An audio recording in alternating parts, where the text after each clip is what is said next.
Start कर रहे हैं हमारे पास इलेक्ट्रोस्टैटिक्स में। अभी तक हमने चार्ज जो है अपने पास, उस चार्ज के बारे में पढ़ चुके हैं। अभी तक हमारे पास चार्ज की प्रॉपर्टीज, चार्ज के प्रोडक्शन कैसे कैसे होते हैं अपने पास, इन सब के बारे में हम स्टडी कर चुके हैं अपने पास। अब आज का जो हमारा टॉपिक है अपने पास बेसिकली, पहले हम आज पढ़ेंगे गोल्ड लीफ इलेक्ट्रोस्कोप के बारे में।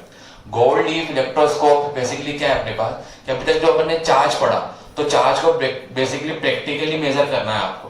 तो चार्ज को प्रैक्टिकली मेजर करने के लिए एक इंस्ट्रूमेंट है अपने पास, कि चार्ज को प्रैक्टिकली किसी भी बॉडी पर अगर चार्ज का प्रेजेंस है आपके पास, तो ऑब्वियसली बात है देखने पर हम उसको पता नहीं लगा सकते। फिर उसको ऑब्जर्व कैसे करें? तो चार्ज को अगर हमें किसी भी बॉडी की प्रेजेंस में ऑब्जर्व करना है आपके पास कि बॉडी में चार्ज प्रेजेंट है या नहीं, तो उसके लिए किसका यूज करते हैं अपने पास? Gold leaf electroscope. तो बेसिकली इलेक्ट्रोस्कोप क्या है? एक ऐसा इंस्ट्रूमेंट है जिसका यूज करके चार्ज की प्रेजेंस किसी भी बॉडी पर या उसमें किस टाइप का चार्ज है इसका क्या करते हैं अपन? आइडेंटिफाई करेंगे अपने पास। अब गोल्ड लीफ इलेक्ट्रोस्कोप जो है, तो बेसिकली पहले इसका स्ट्रक्चर चेक करते हैं। तो मैंने यहाँ पर एक सिंपल स्ट्रक्चर बना रखा है गोल्ड लीफ इलेक्ट्रोस्कोप का। इस गोल्ड लीफ इलेक्ट्रोस्कोप में क्या होता है अपने पास? एक ग्लास का जार है ये पूरा। इस ग्लास जार में क्या करेंगे अपने पास? एक मेटल रॉड जो है अपने पास, ये मेटल रॉड है अपने पास, इस मेटल रॉड को अपन ने यहाँ पर क्या कर दिया? फिट कर दिया यहाँ पे, ठीक है ना। और अपने पास क्या, ये रबर का कॉर्क है बेसिकली। इस रबर के कॉर्क का यूज करके अपन ने इस मेटल रॉड को यहाँ पे फिट कर लगा है। सो फॉर एग्जाम्पल मान लो ये कॉपर रॉड है आपके पास, और यहाँ पर ऊपर क्या करेंगे? एक मेटल की कैप लगा देंगे। फिर ये जो मेटल की कैप और ये ग्लास रॉड है अपने पास, तो ग्लास रॉड के बॉटम में, ठीक, यहाँ पर क्या होगा? तो गोल्ड लीफ लगी होगी, सोने की बिल्कुल थिन सी क्या होगी आपके पास? लीफ है अपने पास। ये अभी लो जो लीफ है अपने पास, ये दो है अपने पास इनिशियली, ये और ये दोनों क्या है अपने पास? ये लीव्स है अपने पास। अब ये जो पूरा का पूरा स्ट्रक्चर है बेसिकली, ये किसका है? गोल्ड लीफ इलेक्ट्रोस्कोप का बेसिक स्ट्रक्चर हो गया आपके पास। अब इसका यूज करके हम कैसे चार्ज की प्रेजेंस को क्या करेंगे? मेजर करेंगे। इसका सीखते हैं बाबा। तो देखो, अगर ये गोल्ड लीफ इलेक्ट्रोस्कोप है आपके पास, तो अपन सिंपल मेथड समझेंगे कि इसमें होता क्या है। तो इनिशियली क्या होगा, मान लो ये जो अपने पास गोल्ड लीफ इलेक्ट्रोस्कोप है, ये अनचार्ज्ड है। अनचार्ज का मतलब इसमें कोई भी चार्ज प्रेजेंट नहीं है, ना किसी चार्ज बॉडी को अपन ने इसमें क्या किया? टच किया। तो मान लो सिंपल सी बात है कि जैसे ये अपने पास क्या है? एक अनचार्ज बॉडी है, और मान लो मैं इसको मेटल कैप पे टच करूं, तो क्या होगा? अगर ये अनचार्ज बॉडी को इस पे टच करेंगे, तो जो इसकी लीव्स है वो सबसे पहले कोलैप्स पोजीशन पे होगी, मतलब बिल्कुल पास होगी। ये जो दोनों अपने पास लीव्स हैं, ये बिल्कुल ही कैसी होगी? क्लोज, कोलैप्स पोजीशन पे होगी। तो फॉर एग्जांपल मान लो ये वाली जो पोजीशन है इनकी, ये कैसी है? इनकी कोलैप्स पोजीशन, मतलब बिल्कुल ही कैसी होगी? अपने पास। जैसे लीफ रखी हुई है अपने पास, तो ये बिल्कुल ही कैसी होगी? अपने पास। अब क्या करा अपन ने? ये जो इस पे अगर अपन ने क्या करा, कोई भी रॉड जो है, ये रॉड है अपने पास, अब मैंने क्या करा, कोई न्यूट्रल रॉड मान लो इस पे टच करा दी। तो अगर इस पे न्यूट्रल रॉड टच कराऊंगा, तो ये जो लीव्स है अपने पास, ये लीव्स अभी भी वैसी की वैसी कोलैप्स पोजीशन पे ही बनी रहेगी। इसका मतलब कि अगर अपन ने इस पे कोलैप्स पोजीशन कभी चेंज नहीं हो रही, तो हम क्या कहेंगे कि जिस बॉडी को आपने इस मेटल केप पे या इस मेटल केप पे टच किया, वो टचिंग जो बॉडी है अपने पास, वो कैसी हो? वैसी न्यूट्रल है अपने पास।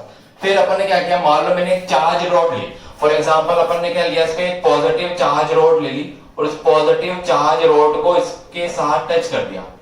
जैसे पॉजिटिव चार्ज रॉड आप मेटल केप से टच करेंगे, तो ड्यू टू कंडक्शन, ये जो चार्ज है अपने पास, ये मेटल केप इस कंडक्टिंग रॉड से होता हुआ किसके पास जाएगा? गोल्ड लीफ के पास। जैसे ही गोल्ड लीफ के पास गया, तो जैसे ये पॉजिटिव चार्ज गोल्ड लीफ के पास पहुंचेगा, तो ये जो पॉजिटिव चार्ज है उसकी वजह से ये लीव्स क्या करेगी? एक दूसरे को रिपेल करेगी, और रिपेल करते क्या हो जाएगा अपने पास? इनके बीच में रिपल्शन की वजह से सेपरेशन क्या हो जाएगा आपके पास? इंक्रीज हो जाएगा। तो ये इनके बीच में जो डिस्टेंस या सेपरेशन है इंक्रीज होना, क्या इंडिकेट कर रहा है आपको? कि जो बॉडी आपने टच करी है वो कैसी बॉडी है अपने पास? चार्ज्ड बॉडी अपने पास, ठीक है। तो क्या हुआ आपके पास? जैसे ही किसी भी चार्ज बॉडी को आप मेटल केप पे टच करेंगे, तो ड्यू टू कंडक्शन क्या होगा अपने पास? चार्ज फ्लो करते हुए जाएगा, और इसके पास कैसा हो जाएगा? जैसे ही चार्ज पहुंचेंगे, तो ये जो अपने पास दोनों लीफ है अपने पास, ये क्या हो जाएगी? सेपरेट आउट हो जाएगी अपने पास। इसी को क्या बोल रहे हैं अपने पास? ये जो मेथड है अपने पास, इसका यूज करके हमने चार्ज की प्रेजेंस को क्या कर लिया? मेजर कर लिया अपने पास। अभी जो चार्ज की प्रेजेंस को हमने मेजर किया किसी भी बॉडी पर अपने पास इलेक्ट्रोस्कोप का यूज करके, ऐसे ही मान लो अपन सिंपल सी बात है, अगर नेगेटिव चार्जेस लेके आते, तो नेगेटिव चार्ज लेने पर भी यही एक्चुअल में भी पॉजिटिव चार्ज का मीनिंग क्या है? कि ये पहले न्यूट्रल था, तो इसमें से इलेक्ट्रॉन थोड़े बहुत किसको ट्रांसफर हो जाएंगे? अपने पास कंडक्टिंग रॉड को। जैसे रॉड को इलेक्ट्रॉन ट्रांसफर हुए तो यहाँ पे डेफिशिएंसी ऑफ इलेक्ट्रॉन प्रोड्यूस हुआ, इसकी वजह से यहाँ क्या क्रिएट हो गया, पॉजिटिव। अब मान लो अपन ने इलेक्ट्रॉन, ये माइनस माइनस का मतलब एक्सेस ऑफ इलेक्ट्रॉन है इसके पास, तो क्या करेगा, इलेक्ट्रॉन देगा। जैसे इलेक्ट्रॉन देगा तो ये इलेक्ट्रॉन कैप मेटल रॉड इससे होता हुआ किसके पास जाएगा, वापस गोल्ड लीफ के पास। जैसे गोल्ड लीफ के पास पहुंचेगा अपने पास तो ये गोल्ड लीफ भी क्या हो जाएंगे, नेगेटिव चार्जेस की वजह से जैसे इकट्ठे हो जाएंगे इन पे क्या शो करेंगे अपने पास, रिपल्शन। और ड्यू टू रिपल्शन इनका सेपरेशन क्या हो जाएगा, इंक्रीज। तो जब क्या होता है इन पर अपने आप ही ये दोनों एक दूसरे से सेपरेट होने लग गए अपने पास लीव्स, तो ये क्या इंडिकेट कर रहा है कि जिस रॉड को या जिस बॉडी को आपने मेटल कैप पे टच किया, बॉडी एक्चुअल में कैसी है अपने पास, वो चार्ज बॉडी। अगर मान लो कोलैप्स पोजीशन पे रहती है बॉडी टच करने के बाद भी, तो अपन क्या बोलेंगे अपने पास, जो बॉडी अपने पास बेसिकली वो कैसी है अपने पास, न्यूट्रल या अनचार्ज है अपने पास। तो इस तरह से अपन चार्ज को डिटेक्ट कर सकते हैं किसका यूज करके, गोल्ड लीफ इलेक्ट्रोस्कोप का यूज करके। ठीक, तो ये गोल्ड लीफ इलेक्ट्रोस्कोप बेसिकली अपने बोर्ड के अकॉर्डिंग या सीबीएसई के अकॉर्डिंग अपन को इतना ही वेरीफाई करना है अपने पास कि चार्ज की प्रेजेंस को मेजर करने के लिए किसका यूज करते हैं अपने पास, गोल्ड लीफ इलेक्ट्रोस्कोप का।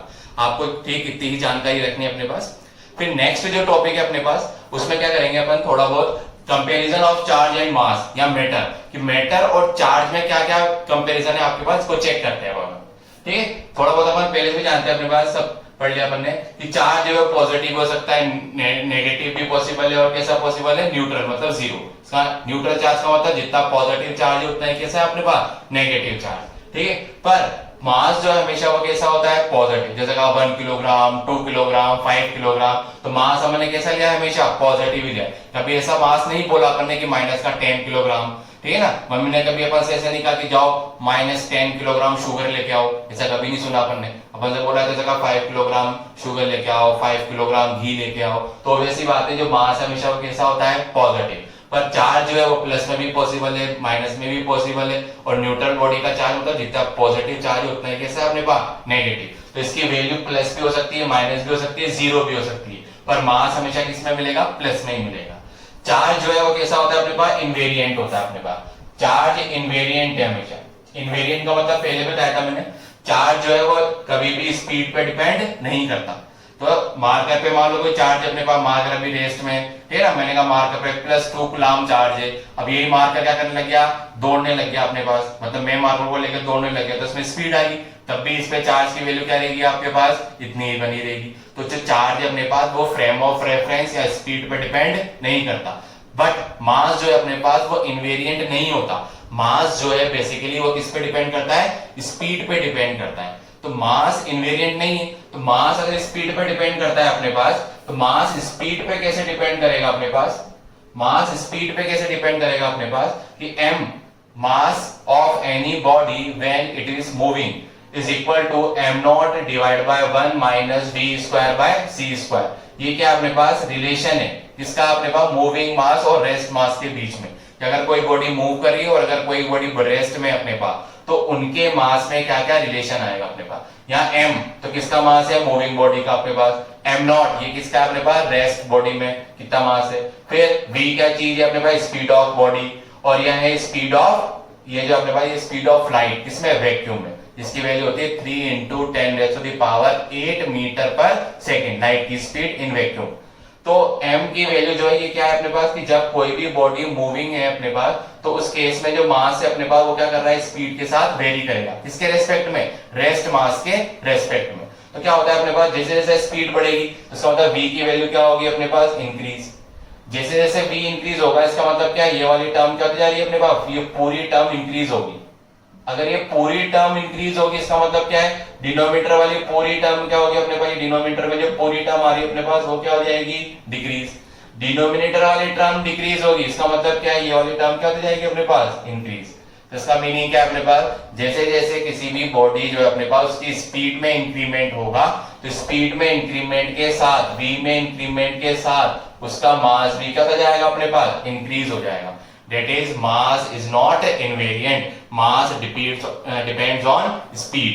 ठीक, फिर नेक्स्ट अपन ने क्या देखा था, जो चार्ज अपने पास वो कैसा होता है, क्वांटाइज्ड होता है ना, क्वांटाइजेशन होता है। चार्ज जो हमेशा वो क्या होता है, इलेक्ट्रॉन पे चार्ज जो है अपने पास, स्मॉलेस्ट चार्ज कौन सा, इलेक्ट्रॉन, तो इलेक्ट्रॉन के चार्ज का कैसा मल्टीपल होता है, इंटीग्रल मल्टीपल। पर मास जो है अपने पास वो मास भी क्वांटाइज्ड क्वांटिटी है, पर मास का जो मिनिमम क्वांटा है वो अभी तक पता नहीं चला। ठीक, तो ये भी क्या अपने पास सर्च के लिए कैसे अपने पास टॉपिक, क्योंकि अभी तक मास का जो क्वांटा है उसके बारे में अभी तक कोई भी तरीके से जानकारी नहीं मिल पाई। पर चार्ज का तो क्वांटा पता है अपन को, चार्ज का क्वांटा है मिनिमम वैल्यू क्या होता है, चार्ज ऑफ 1 इलेक्ट्रॉन। ठीक, फिर चार्ज जो है वो कैसा होता है, कंजर्व। हमने देख लिया कि किसी भी आइसोलेटेड सिस्टम में चार्ज कैसा रहता है, हमेशा कंजर्व। बस एक बॉडी से दूसरी बॉडी में क्या पॉसिबल है इसका, ट्रांसफर।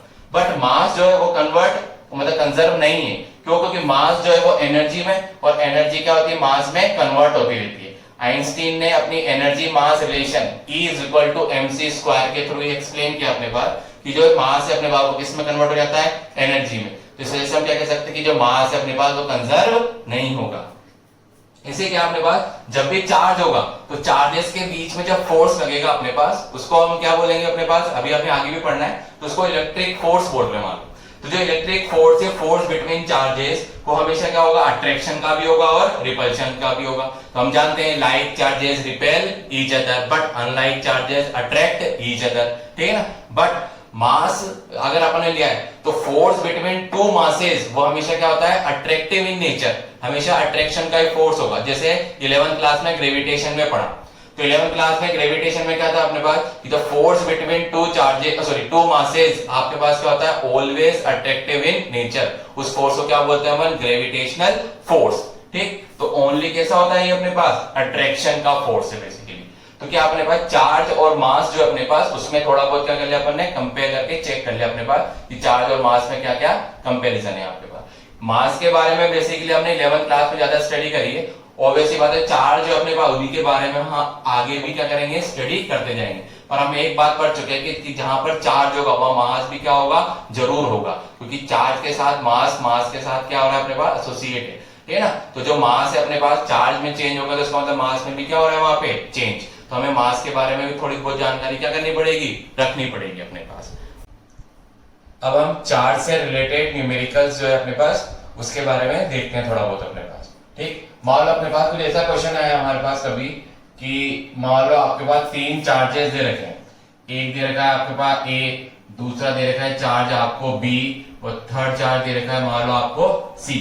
ये 3 चार्जेस गिवन है आपको इसके बारे में भी कुछ पता नहीं है, पर आपको क्या बोला गया है, मान लो A और B जो है आपके पास, A और B ये दोनों तो क्या करते हैं, एक दूसरे को अट्रैक्ट करते हैं।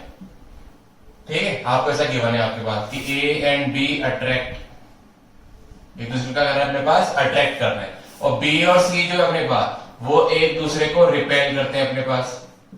B और C क्या करते हैं, एक दूसरे को रिपेल करते हैं। तो क्या देगा, अगर A, B, C are 3 charges है ना, such that A and B are attract each other and B and C are repel each other अपने पास, then क्या आइडेंटिफाई करना है आपको कि A और C जो है इनके बीच में क्या होगा अपने पास, है ना, कि what type of force is exerted between A and C, ये हमें पता लगाना है। किसके बीच में पता लगाना है आपको, between A and C, ये आपको आइडेंटिफाई करना है। फोर्स का नेचर आइडेंटिफाई करना है आपको, है ना, nature of force. Nature of force जो है अपने पास वो कैसा होगा, nature of force between A and C identify करना है। तो अभी तक हमें क्या पता है कि लाइक चार्जेस जो होते हैं अपने पास वो तो क्या करते हैं, रिपेल, अनलाइक चार्जेस क्या करते हैं अपने पास, अट्रैक्ट। तो इस बात को फॉलो करके कि लाइक चार्जेस रिपेल करेंगे, अनलाइक चार्जेस अट्रैक्ट करेंगे, इसी बात को ध्यान में रखते हुए क्या करेंगे, हम इस न्यूमेरिकल को सोल्व करेंगे अपने पास। तो जैसे अपने पास क्या है, A, B और C के बारे में इनिशियल आपको क्या बातें पता है कि A और B एक दूसरे का करते हैं अट्रैक्ट। तो इसको अगर सोल्व करना है अपने पास तो ऐसा ले सकते हैं अपने पास कि अपने पास A है, B है और क्या अपने पास C। इनिशियली आपको किसके बीच में चीजें गिवन है, A और B में गिवन है। ठीक, तो A और B में अगर चीजें गिवन है तो पहले A और B एक दूसरे को अट्रैक्ट कर रहे हैं। तो अगर A और B एक दूसरे को अट्रैक्ट करते हैं तब इसको भूल जाए। A और B अट्रैक्ट करते हैं तो क्या हो सकता है, मान लो A अगर प्लस है, ठीक है ना, तो A और B के बीच में अट्रैक्शन तभी होगा अगर A प्लस है तो B कैसा होना चाहिए अपने पास, माइनस, है ना। आपको इनिशियली क्या बोल दिया कि A, B जो है आपके पास वो कैसे है, चार्जेस, ठीक है ना। अगर A और B चार्जेस हैं तो A प्लस होगा तो B क्या हो सकता है, माइनस, या A अगर माइनस होगा तो B क्या हो जाएगा अपने पास, प्लस। तभी इनके बीच में क्या पॉसिबल है अपने पास, चार्ज के बीच में अट्रैक्शन। ठीक, अब इसके बाद सेकंड कंडीशन में क्या देगा आपको, फर्स्ट तो आपको ये दे रखा है, सेकंड में दे रखा है बी और सी रिपेल कर रहे हैं अपने पास। तो अगर बी और सी की बातें चेक करें अपने पास, बी और सी, तो देखो पहले वाली सिचुएशन में अपन ने बी कैसा ले रखा है माइनस, सेकंड वाली सिचुएशन में अपन ने बी कैसा ले रखा है प्लस। तो देखो अगर b माइनस है यहाँ पर तो b नेगेटिव है, तो b और c के बीच में क्या होना चाहिए, रिपल्शन। रिपल्शन तो तभी होगा जब दोनों बॉडीज पर या दोनों चार्जेस कैसे होने चाहिए अपने पास, लाइक। लाइक चार्ज का मतलब अगर ये नेगेटिव है तो इसे भी क्या होना पड़ेगा, नेगेटिव। अगर ये पॉजिटिव है तो इसे भी क्या होना पड़ेगा, पॉजिटिव। अब हमसे पूछा किसके बारे में, a और c। तो a में प्लस है तो c में क्या आ रहा है, माइनस। a में माइनस है तो c में क्या आ रहा है, प्लस। तो इन दोनों को और इन दोनों को चेक करें। अगर हम a प्लस लेते हैं तो c नेगेटिव आ रहा है, और a नेगेटिव लेते हैं तो c पॉजिटिव आ रहा है। इसका मतलब क्या है, a एंड c इसके बीच में जो फोर्स लगेगा वो फोर्स कैसा होगा आपके पास, अट्रैक्शन। तो अगर आपको A B C 3 charges given है तो इन तीनों चार्जेस जो है आपके पास, उन तीनों चार्जेस में अगर ए और बी में अट्रैक्शन और बी और सी में रिपल्शन हो रहा है तो हमने ये आइडेंटिफाई कर लिया कि ए और सी में भी क्या होगा आपके पास, अट्रैक्शन होगा। ठीक है, फिर इसी टाइप का मान लो एक और क्वेश्चन है अपन कि मान लो अपन ने क्या लिया, क्वेश्चन इसी तरीके का, 3 चार्जेस आपको गिवन है वापस, ए बी और सी, ये 3 चार्जेस है आपके पास, ये तीनों आइडेंटिकल चार्जेस ले लिए अपन। अगर ये 3 आइडेंटिकल चार्जेस है मतलब इनका जो अपने पास वो है, अपने पास शेप है, अपने पास वो कैसी है, अपने पास शेप और साइज जो है वो बिल्कुल कैसी है, सेम। अब मान लेते हैं ए और बी एक दूसरे को रिपेल कर रहे हैं, ए और B repel each other.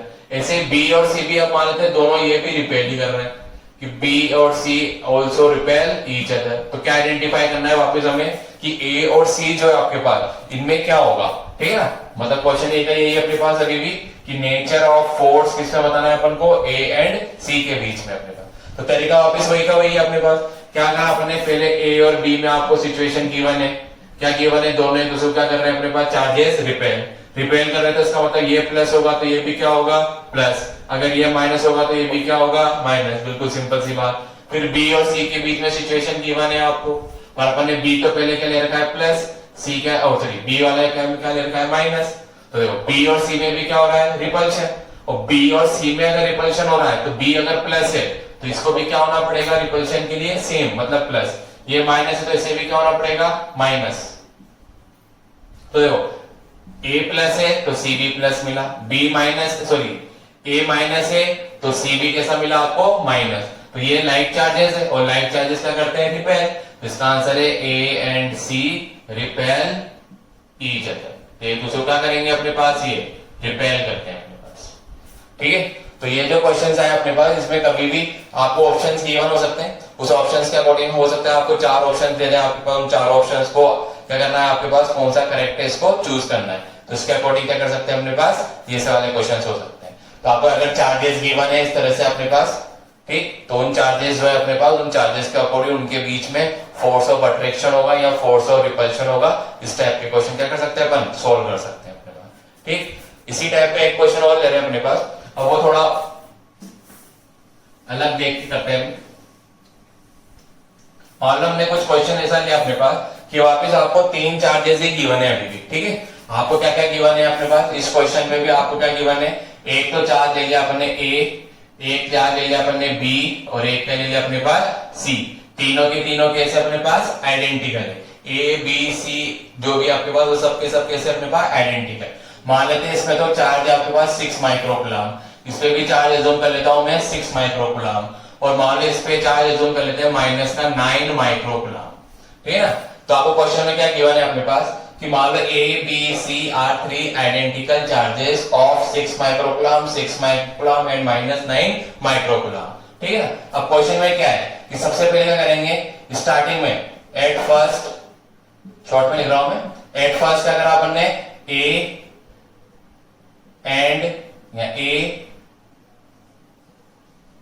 touch with B and separate out, A touch with B and separate out, then A touch with C and separate out. Then क्या क्या क्वेश्चन गिवन है आपको? फर्स्ट दे रखा है final charges on ABC. ABC पे आपको final charges निकालने हैं और force between A and B, इसका मतलब अट्रैक्शन होगा कि रिपल्शन होगा।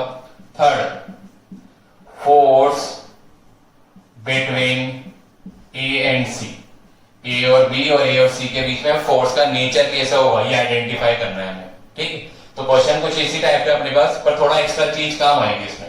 अब देखो स्टार्टिंग में क्या बताया अपन को कि सबसे पहले आपके तीनों चार्जेस जब गिवन है तो सबसे पहले हमको ए और बी इनको टच करना है, फिर वापस से क्या कर देंगे, इनको सेपरेट करेंगे। हमने पढ़ा है अपने पास अगर कोई भी दो कंडक्टिंग आइडेंटिकल बॉडीज ली अगर हमने और उनको आपस में टच किया तो टच करते हैं इनमें चार्ज का क्या होगा अपने पास, ट्रांसफर ड्यू टू कंडक्शन। और जब चार्ज का ट्रांसफर होगा अपने पास तो क्या हो जाएगा अपने पास, final charge on each bodies after transition. जब भी ट्रांजिशन हो जाएगा इलेक्ट्रॉन्स का उसके बाद जो फाइनल चार्ज आता है वो क्या होता है, average of total initial charge. जितना भी इनिशियल चार्ज होगा उसका कैसा हो जाएगा, एवरेज। तो पहले क्या कर रहे हैं, फर्स्ट वाले में अपन क्या करते हैं कि फर्स्ट प्रोसेस में अपन ने क्या किया, ए को बी से टच किया। तो ए और बी को अगर टच करेंगे हम, ए और बी को पहले टच किया अपन ने, तो इस प्रोसेस में होगा कि अपने पास कि इनमें जो टोटल चार्ज होगा उनका एवरेज सेपरेट हो जाएगा। तो टोटल चार्ज का एवरेज निकालने में कितना जाएगा, 6 + 6 / 2। ठीक है, ऑब्वियस सी बात है। तो कितना आ जाएगा, मतलब 6 + 6/2 तो वापस कितना आ गया अपने पास, 6 माइक्रोकूलम। यही आ गया अपने पास। तो अगर ए और बी को आपस में अपन ने टच किया और सेपरेट कर दिया तो सेपरेट करने के बाद भी इन पे अभी भी कितना चार्ज है, 6 से 6 चार्ज है, 6 माइक्रोकूलम इस पे भी और 6 माइक्रोकूलम इस पे भी। पर अभी अपन ने सी के साथ तो कोई प्रोसेस नहीं करा तो सी अभी एज इट इज रहेगा। कितना है अपने पास, -9 माइक्रोकूलम। फिर सेकंड में क्या करा अपन ने, ए को किसके साथ टच किया अपन ने, सी के साथ। अब ए को सी के साथ अगर टच करेंगे तो सेकंड केस में क्या हो जाएगा, सेकंड केस में हमने ए और सी इनको आपस में टच किया और ए को अगर सी के साथ टच किया आपने तो इस केस में क्या होगा, टोटल चार्ज कितना जाएगा, 6 - 9 डिवाइड बाय कितना हो जाएगा, 2। कितना आ गया यहाँ पे, -3/2 माइक्रोकूलम। इसका मतलब क्या है कि जो ए पे चार्ज मिलेगा अब आफ्टर टचिंग, वो सेपरेट कर दिया तो 3/2 माइक्रोकूलम। और सी पे भी कितना आ जाएगा आपके पास, सी पे भी आ गया -3/2 माइक्रोकूलम। और बी पे कितना चार्ज है, बी पे चार्ज है आपके पास 6 माइक्रोकूलम। तो क्या करा हमने, तीनों बॉडीज जो है उस पर इस प्रोसेस जो हमने किया, इस सिचुएशन में जो प्रोसेस हुआ उसके बाद फाइनल आंसर कितना आ गया, -3/2 microcoulomb on A, 6 microcoulomb on B, -3/2 microcoulomb on C. तो ये फर्स्ट का तो आंसर आ गया हमारे पास। और सेकंड और थर्ड तो बिल्कुल इजी है, चेक करके पता लग जाएंगे। ए और बी के बीच में फोर्स बताना है तो ए का नेचर कैसा है, नेगेटिव, बी का नेचर कैसा है, पॉजिटिव। तो ऑब्वियस सी बात है इनके बीच में कौन सा फोर्स लगेगा, अट्रैक्शन का, क्योंकि लाइक अनलाइक चार्जेस क्या करते हैं, एक दूसरे को अट्रैक्ट करेंगे। तो अट्रैक्शन हो गया, ये सेकंड का आंसर आ गया, ये फर्स्ट का आंसर हो गया। नेक्स्ट कौन सा था, फोर्स बिटवीन ए एंड सी। ये भी माइनस का है, ये भी माइनस का है, माइनस माइनस का करता है, एक दूसरे को रिपेल करेंगे। रिपेल करेंगे तो इनके बीच में जो फोर्स मिलेगा आपके पास कैसा बन जाएगा अपने पास, रिपल्शन का। ये रिपल्शन फोर्स बिटवीन देम। ये कौन सा आंसर आ गया अपने पास, थर्ड। ठीक है, तो आपको अगर इस टाइप के क्वेश्चंस गिवन है आपके पास तो ये जो क्वेश्चंस है हमारे पास कंडक्शन के अकॉर्डिंग हमने इसको क्या करा, पहले सॉल्व किया और सॉल्व करके फोर्स का जो नेचर है वो पता लग जाएगा आपके पास कि जो फोर्स है उसका नेचर किस टाइप का है आपके पास। ठीक है, आगे क्वेश्चन। नेक्स्ट जो क्वेश्चन है हमारे पास वो नेक्स्ट क्वेश्चन क्वांटाइजेशन से थोड़ा थोड़ा रिलेटेड है अपने पास। इस क्वेश्चन में क्या है, जैसे आपको गिवन है, it is now believed that proton and neutron are built out of more elementary unit called quark. अब ये क्वार्क क्या है आपके पास, बेसिकली इसे चेक करें अपने पास। तो क्वार्क के बारे में थोड़ा बताऊं मैं आपको कि अभी हमने क्वांटाइजेशन में क्या पढ़ चुके हैं कि क्वांटाइजेशन में क्या पढ़ा अपन ने कि किसी भी बॉडी पर मिनिमम चार्ज जो है वो इलेक्ट्रॉन के चार्ज के इक्वल होता है। और इलेक्ट्रॉन के चार्ज को हम ई से रिप्रेजेंट करते हैं, इसकी वैल्यू होती है 1.6 × 10⁻⁻⁻⁹ कूलम। इसका मतलब क्या है कि बॉडी पर चार्ज की वैल्यू इससे छोटी पॉसिबल नहीं है। पर लेटेस्ट थ्योरी के अकॉर्डिंग क्या कहते हैं अपने पास कि इनसे भी छोटे छोटे चार्जेस क्या होते हैं अपने पास नेचर में मिलते हैं, उन चार्जेस को ही क्या बोलते हैं, क्वार्क्स बोलते हैं। अब इनसे जो छोटे छोटे चार्जेस जो नेचर में मिल रहे हैं बेसिकली वो कुछ इस टाइप के जैसे प्लस माइनस 1/3e, ठीक है ना, ऐसा कुछ है प्लस माइनस 2/3e। इन चार्जेस जो है इन पे चार्ज की वैल्यू अगर ध्यान से देखें अपन तो इलेक्ट्रॉन से चार्ज से भी कैसी आ रही है, छोटी। ये इलेक्ट्रॉन का 1/3 चार्ज, ये इलेक्ट्रॉन का 2/3 चार्ज है। तो इसका मतलब ये जो चार्ज की वैल्यू आपके पास, ये चार्ज की वैल्यू इलेक्ट्रॉन के चार्ज से भी कैसी आ रही है आपके पास, छोटी है अपने पास। अगर इलेक्ट्रॉन से छोटे चार्जेस है तो इन्हीं को ही क्या बोलते हैं बेसिकली, क्वार्क्स बोलते हैं।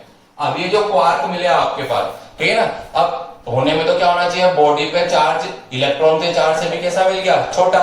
पर बाद में क्या देखा साइंटिस्ट ने अपने पास कि जो चार्जेस मिले क्वार्क, ये कहीं पर भी फ्री स्टेट में स्टेबल नहीं है। अगर ये फ्री स्टेट में स्टेबल नहीं है तो स्टेबल नहीं होने की वजह से इनको इतना चार्ज तो बॉडी पे प्रोड्यूस भी नहीं हो सकता। इसका मतलब क्या हुआ अपने पास कि जो चार्ज बॉडी पर है मिनिमम वो कितना, इलेक्ट्रॉन का चार्ज ही है। क्यों, क्योंकि ये वाले जो क्वार्क वाले चार्जेस हैं ये बॉडी पर इसलिए पॉसिबल नहीं है क्योंकि ये कहीं पर फ्री स्टेट में नहीं रह पाते, ठीक है ना। तो फ्री स्टेट में नहीं रहने का मतलब क्या अपने पास, ये कुछ माइक्रो सेकेंड्स के लिए क्या होते हैं, प्रोड्यूस होते हैं, वापस से क्या हो जाएंगे, ये अपने पास वेनिश हो जाते हैं अपने पास, ठीक है। इसलिए कहीं इनकी स्टेबिलिटी नहीं है, जब तक इनकी स्टेबिलिटी नहीं है इस वजह से ये बॉडी पे प्रोड्यूस भी नहीं हो सकते। तो क्या है अपने पास, क्वांटा ऑफ चार्ज जो है आपके पास, वो क्वांटा ऑफ चार्ज हमेशा हमारे पास क्या है, अभी तक तो ई ही है, मतलब चार्ज ऑफ 1 इलेक्ट्रॉन।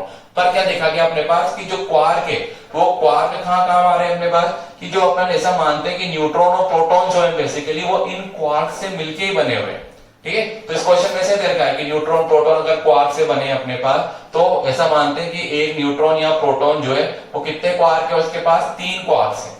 और क्वार्क कौन से वाले हैं, एक को तो बोलते हैं अपन अप क्वार्क, दूसरे को क्या बोलते हैं अपन, डाउन क्वार्क। अप क्वार्क जो है उस पे चार्ज की वैल्यू है 2/3e और डाउन क्वार्क जो है उस पे चार्ज की वैल्यू कितनी है, माइनस का 1/3। इसको स्मॉल डी से रिप्रेजेंट कर रखा है, इसको यू से। क्वेश्चन क्या दे रखा है कि आप आपका सजेशन दो और सजेशन देके ये बताओ कि अपने पास प्रोटॉन और न्यूट्रॉन्स को बनाने के लिए इनमें से कौन कौन से क्वार्क की क्या पड़ेगी आपको जरूरत, कितने तो डाउन क्वार्क काम आएंगे, कितने अप क्वार्क काम आएंगे न्यूट्रॉन को बनाने में और प्रोटॉन को बनाने में। पर ध्यान क्या रखना है, टोटल अपने पास कितने हैं, 3 ही है, ठीक है ना। न्यूट्रॉन के भी टोटल कितने हो जाएंगे, 3। तो अपन क्या दे रखा है आपको क्वेश्चन में दे रखा है पहले कि टोटल क्वार्क्स जो लेने हैं आपको, वो टोटल क्वार्क्स तो है कितने अपने पास, 3। पर मान लेते हैं अपने पास कि आपको पता नहीं यू कितने हैं, डी कितने हैं, तो मान लेते हैं अपन बिल्कुल सिंपल कि यू तो कितने हैं मेरे पास, n, या जूम कर लिया मैंने। तो अगर यू n है तो डी कितने बचेंगे, टोटल 3 है आपके पास, तो कितना बचा ये 3 माइनस n, बिल्कुल सिंपल हो गया अपने पास। अब आपको मान लो प्रोटॉन क्रिएट करना है, क्या क्रिएट करना है, प्रोटॉन। कि प्रोटॉन के पास कितने अप क्वार्क के, कितने डाउन क्वार्क के, टोटल 3 ही आने चाहिए। तो अब क्या करें, अपने अप क्वार्क कितने माने, n, और टोटल चार्ज इसके पास जाना चाहिए अपने पास E। तो इन दोनों जितने भी है इन दोनों का सम E चार्ज के क्या जाना चाहिए अपने पास, इक्वल। तो U कितने है अपने पास, n, और U का चार्ज कितना है 2/3। तो अपन लिख दिया n मल्टीप्लाई 2/3e प्लस फिर ये कितने लिए अपन ने 3 माइनस n, और ये वाले कितने लिए अपने पास, अपने 3 माइनस n। चार्ज कितना है इसका अपने पास, माइनस का 1/3। तो total charge due to up quark and down quark किसके इक्वल जाना चाहिए अपने पास, E के इक्वल, ठीक है, इजी। बस इसको सोल्व कर दो, तो देखो E, ठीक है ना, इसमें भी आ रहा है, इसमें भी आ रहा है, इधर भी आ रहा है, तो E तो कॉमन लेके E से E क्या हो जाएगा, कैंसिल, बिल्कुल। 2/3e एक तो यहाँ बचा अपने पास 3 और ये माइनस का 1/3, E तो कैंसिल हो गया, 3 इंटू माइनस का 1/3 कितना बचेगा अपने पास, माइनस का 1। इसको इससे मल्टीप्लाई कर दिया, n इसको मल्टीप्लाई कर दो तो प्लस का n/3 इज इक्वल टू कितना आ गया अपने पास, 1। माइनस 1 को शिफ्ट कर दो, एलसीएम ले लो, कितना जाएगा अपने पास, सॉरी n आएगा, कितना जाएगा अपने पास 2n और ये n, total 3n divide by 3 is equal to 2। तो n की वैल्यू कितनी आ गई हमारे पास, 2। इसका मतलब क्या है, अपन ने n की ये वैल्यू थी, अगर प्रोटॉन क्रिएट करना है तो प्रोटॉन के लिए u इसकी वैल्यू तो कितनी है अपने पास n, और n की वैल्यू कितनी है अपने पास 2, और d की वैल्यू कितनी है अपने पास 3 माइनस n, मतलब 3 माइनस 2 कितना आ गया 1। तो अगर क्या करना है, अप क्वार्क और डाउन क्वार्क से मिलके अगर क्या बना हुआ है अपने पास प्रोटॉन, तो दो तो क्या लगेंगे अप क्वार्क और एक क्या मिलेगा आपको डाउन क्वार्क। तो ऐसे बोल सकते हैं हम कि प्रोटॉन की अप क्वार्क और डाउन क्वार्क के अकॉर्डिंग स्ट्रक्चर क्या होती है UUD, दो तो अप क्वार्क और एक क्या मिला डाउन क्वार्क। इसी तरीके से न्यूट्रॉन की निकाल लेंगे, बस न्यूट्रॉन की निकालना है तो क्या हो जाएगा, न्यूट्रॉन पे चार्ज की वैल्यू क्या होती है अपने पास 0। सिंपल सा तरीका है, यहाँ पे क्या पुट कर दिया अपन ने। अगर आपको अब न्यूट्रॉन के लिए करना है अपने पास न्यूट्रॉन, तो न्यूट्रॉन तो न्यूट्रल है, वैसी बात है। तो न्यूट्रॉन के लिए क्या करा अपन ने, जैसे कैसे प्रोसेस तो वही मान, जैसे कि 3 है, टोटल U कितने ले लिए अपन ने n, तो D कितने जाएंगे 3 माइनस n। तो total charge due to up quark and down quark किसके इक्वल आ जाना चाहिए आपके पास 0 के इक्वल आ जाना चाहिए। तो उसको लिख दिया अपन ने n इंटू 2/3e प्लस कितना जाएगा अपने पास 3 माइनस n माइनस का 1/3e इज इक्वल टू कितना जाना चाहिए 0।